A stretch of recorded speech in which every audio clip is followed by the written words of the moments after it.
Mami! Zane! Mom? Hi po, tita. Ay, naku, I am so sorry about what happened last time, ha? Naku, si Zane, he scolded me. Mom? Mami ni Zane? Ay, sila na ba? Mukhang ipapakilala ni Zane si Mookie. I'm kidding! He told me a lot of good things about you. Kaya nga, ni-request ko na mag-dinner tayong tatlo para naman mas makilala kita. And makilala mo din ako. Talaga po. Oo naman.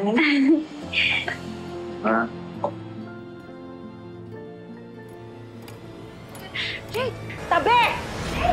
Hindi mo makuha sa akin yung anak ko! Walang yan sa iyo! Hindi na ba ito si Mookie? Walang yan sa iyo! Hindi na ba ito si Mookie sa akin? How dare you! I spent a lot of time fixing my hair. Eh, sisirain mo lang? Sino ka? You attacked me. And now you're asking who I am. Are you high or something?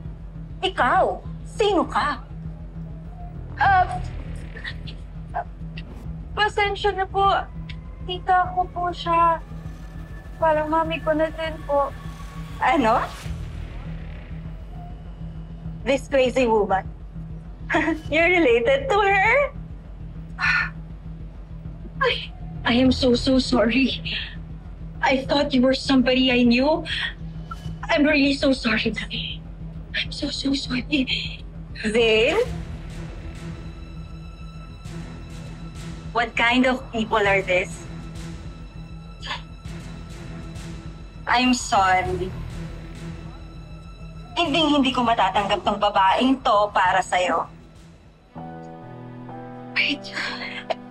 Mom, I'm really sorry. Sige na. we'll talk about this, okay? Excuse me po. Okay, baby girl. I'm so sorry. Emma, ito na pagkakataon mo. Lumapit ka na. Flor, hindi pwede muna. Baka lalong magulo yung isip ni Mookie. Tita naman eh. Tita, chance ko na yun para magbago yung impression sa akin ng mami ni Zane. I tried so hard, tita, para magustuhan ako nung mami ni Zane. Pero sinira mo lang lahat ng yun. I'm so sorry. Alam mo, tita, gustong-gusto po kitang intindihin. Gustong-gusto. Pero para ka na din si Mami Olive. I think you need to seek professional help.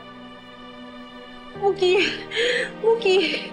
Hayaan mo na muna. Give her space.